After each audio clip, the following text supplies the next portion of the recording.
Alright, so let me share some tips for people who want to buy more expensive instruments, no? Yung hindi na pang beginner, no? Medyo intermediate to professional level. No? Let's just say 15,000 and up, no? Kasi magiging iba na to bang usapan na. So this video is for those people who's looking to upgrade, no? Yung mga intermediate players na kailangan na nila ng handmade from factory made na mumurahin, no?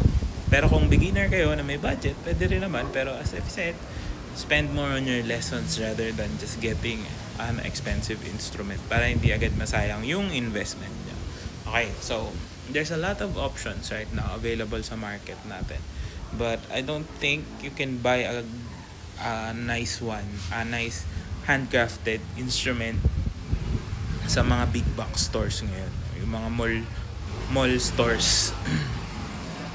Mall stores, music stores sa mall.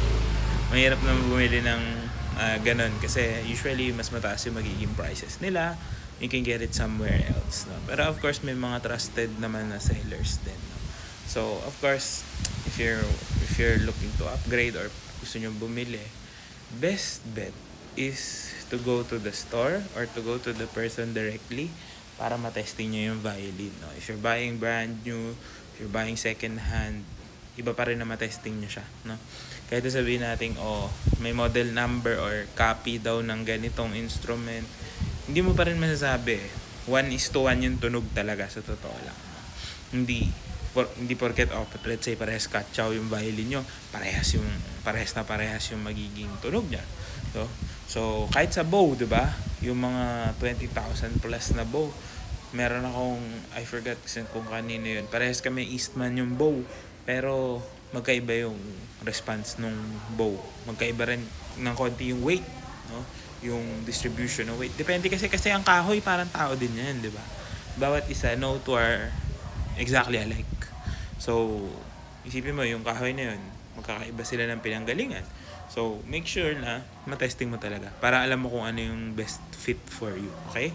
Now, if you're buying second hand, always try to ask the right questions. Saan ba galing? Paano mo nakuha? Or ginagamit ba? May signs ba of repairs? Yan, kailangan malaman mo. So sabi ko nga doon sa previous video ko, if you're buying used or second hand or antiques, maganda magsama ka ng marunong palagat, kumilates, or kahit marunong tumugtog para alam niyo kung ano yung hahanapin. Kasi syempre playability pa rin, napaka-importante na playable yung mabibili nyo, naka-setup na, di ba? Kasi kung bibili ka gagastos ka ng 15 to I don't know kung magkano ang budget mo, maganda, it's your money, ma-utilize mo ng tama, di ba? So make sure na kapag bibili kayo, playable, in a playable condition. Kasi let's say bibili ka, tapos sinabi sa'yo ng seller, sira daw yung ganito, ganyan, hindi mo alam magkano yung sisingilin sa'yo for repairs, di ba? So mahirap yan. So kailangan alam mo, you know what you're getting into, okay?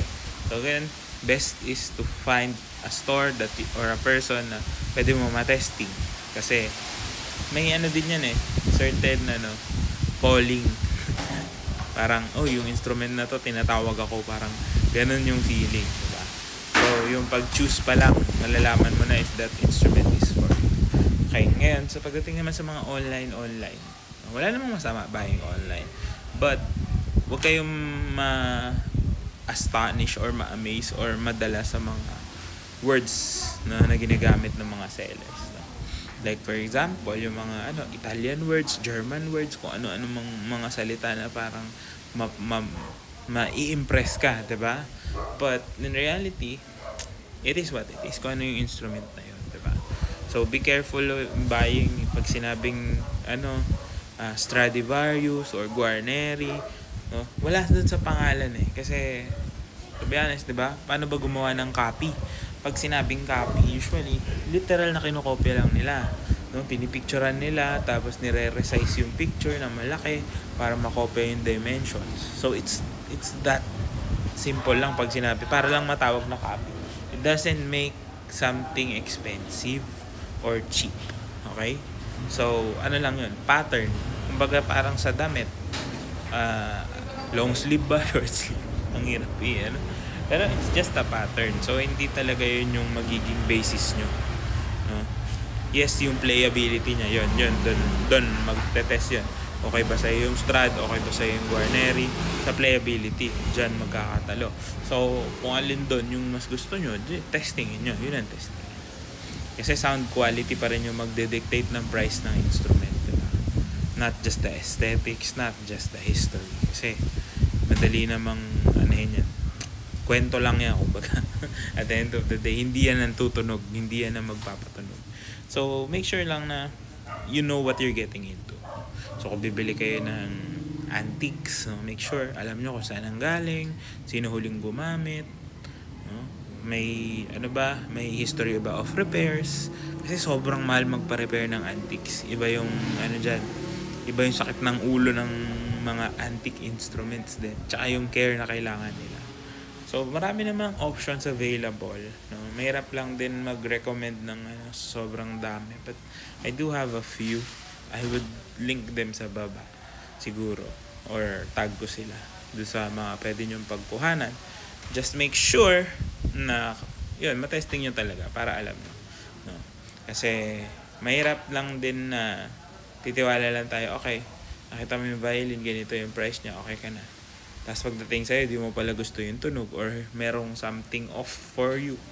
Diba? May mga ganun. Pag gumagamit ka na kasi, pag medyo skilled ka na, naghahanap ka na nagiging nitpicky ka na sa mga small details. So, if you want to get your best fit of an instrument, it's the only way to do it is to test it out.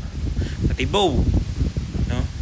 Pati yung rosin na gagamitin, pati yung strings na nakalagay, kung ano yung mga mas babagay dyan. Lahat yan magiging issue na. Kaya that's also one of the reasons why I don't recommend people buying expensive agad. Kasi it will just you'll just be wasting money kasi talagang gagastusan mo na yan. Pag bumili ka na, pag nagsimula ka na bumili ng handcrafted na instrument, hindi na pwede yung 100 pesos na string, hindi na pwede 100 pesos na rosin, di ba? May chance na masira, may chance na magka-issue. So, that's why. It's also one of those reasons. So, again, kung medyo intermediate ka na, marunong ka na kumilatis, ayan, pwede ka lang bumili ng handcrafted. Just make sure na tama yung mga mapagbibilan mo. Kasi, basta ang tandaan nyo din, no? In any industry, in anything that you buy naman, if it's too good to be true, maybe it's not. So, don't forget also that you are the customer. Make sure you ask questions. No? Walang masama sa pagtatanong. Walang masama sa if your curiosity is showing. Kasi, syempre, gagastos ka. Ikaw ang gagastos ka. So, kung may issue ka, kuwari, tinatanong mo kung saan galing or kung bakit ganun yung reason for selling or bakit meron. Yung iba, minsan, tanong mo din, bakit meron dito niyan? Kung ganun kaganda yung quality, di ba? Bakit meron kayo? Bakit yung binibenta? So, mga ganun, no? Yung mga questions na pwede nyo itanong. And I don't think it would hurt you. Kasi, again, you're the one paying. So, kaya matakot. Just make sure na tama yung mga pupuntahan yung mga store and maayos sila kausap. So, good luck sa inyo.